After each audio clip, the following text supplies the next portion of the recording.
அதிமுகவுக்கு ஒரு ஊடக சொகுசு இருந்துச்சு. அது இப்போ அப்படியே தாவேக்காக்கு வழங்கப்பட்டிருக்கு. ஊடக சொகுசுனா என்னன்னு தெரியுமா? இப்போ திமுக ஆளுங்க பொது வெளியில தப்பா பேசிட்டாலோ அல்லது சொதப்பிட்டாலோ உடனே இங்க இருக்கிற ஊடகம்லாம் வரிஞ்சு கட்டிட்டு இதுதான் திமுகவோட லட்சணமா அப்படின்னு கட்டி அடிப்பானுங்க. டிபேட்ஸ் பறக்கும், ஃபீல்டுக்கு ரிப்போர்ட்டர்ஸ் குவிவாங்க, பப்ளிக் ஒப்பீனியன் வாங்குவாங்க, தலையங்க எழுதுவாங்க ரொம்ப கோவமா.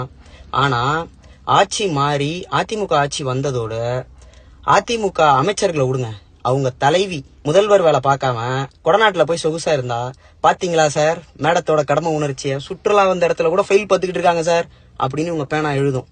கைரிச்சாவை ஒழிச்ச, கைம்பெண் திருமணத்தை கொண்டு வந்த, மாநில உரிமைகளுக்கு சண்டை செய்த, தமிழ் மொழிக்கு செம்மொழி அந்தஸ்து வாங்கி கொடுத்த, பெண் போலீஸ் படையை உருவாக்குன, இப்படி இன்னும் எத்தனையோ சமூக முன்னேற்றத்துக்கு நல்ல விஷயங்கள் பண்ண கலைஞரை ஊழல்வாதியா காட்டுறதும் இவங்க தான்.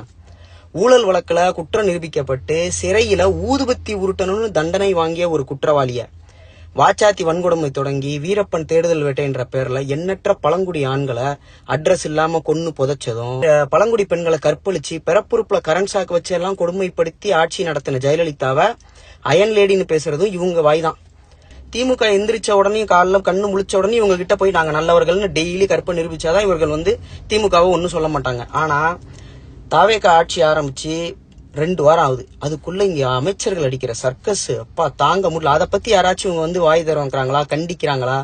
ஒரு அமைச்சர் என்னன்னா தன்னோட இலாக்காவே மாத்தி சொல்லிட்டு பிரஸ் மீட்ல ரீடேக் கேட்கறதுலாம் என் வாழ்க்கையில நான் இப்பதான் முதல் தடவை பாக்குறேன் இன் மை ஹிஸ்டரி.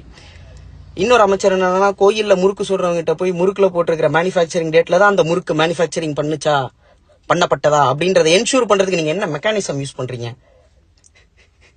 இப்படி கேட்கறானுங்க. எளியவர்களை நோக்கியே இவங்களோட ரைடு எல்லாத்தையும் இருக்கிறத நீங்க கவனிக்கலாம். போக்குவரத்து துறை அமைச்சர் என்னடான்னா ஹாஸ்பிட்டல்ல போய் ஆய்வு பண்ணிட்டு இருக்காரு. என்ன நடக்குதுங்க? இதை எதையுமே கேட்காம, இதை பத்தி எதுவுமே கேள்வியோ விமர்சனமோ எழுப்பாம கம்முன்னு இவங்க போறதை நீங்க கடந்து போறதை நீங்க கவனிச்சு பாருங்க. ஊர்ல எக்கச்சக்கமான கொலை பாலியல் வன்கொடுமைன்னு ஊரே அல்லோல கல்லோலப்பட்டு இருக்கிறப்ப பேச வேண்டிய, நம்மளை காப்பாற்றுவாருன்னு நம்ம நம்பி மாற்றத்தை கொடுத்த மாண்புமிகு முதலமைச்சர் பேசாம மௌனம் சாதிக்கிறாரே, அவரை பார்த்து இவங்க நறுக்குன்னு, ஏன் சார் பேச மாட்டேங்கிறீங்க, உங்க நாக்க பூனை தூக்கிட்டு போயிருச்சா, வாயில எதுவும் சிலந்தியா, ஏன் எந்த விதமான கேள்வியுமே எழுப்பாம கமுக்கமா அவனுங்க இருக்கிறானுங்கன்னு பாருங்க மக்களே. ஆதவர்ஜுனா ஆக்டிங் சிஎம்மா பெர்ஃபார்ம் பண்ண, மாண்புமிகு முதலமைச்சர் சிஎம் விஜய் சிஎம்மா ஆக்ட் பண்ண, இவனுங்க ஆட விட்டுட்டு வேடிக்கை பார்த்துக்கிட்டு இருக்கிறானுங்க. என் கேள்வி எல்லாம் ஒண்ணுதான், இதே மாதிரி செயலை, இதே மாதிரி ஒரு கள்ள மௌனியா ஸ்டாலின் செயல்பட்டு இருந்தாருன்னா இவனுங்க என்ன பண்ணிருப்பானுங்க நீங்க கற்பனை பண்ணி பாருங்க, உங்களுக்கு புரியும். அரசியல்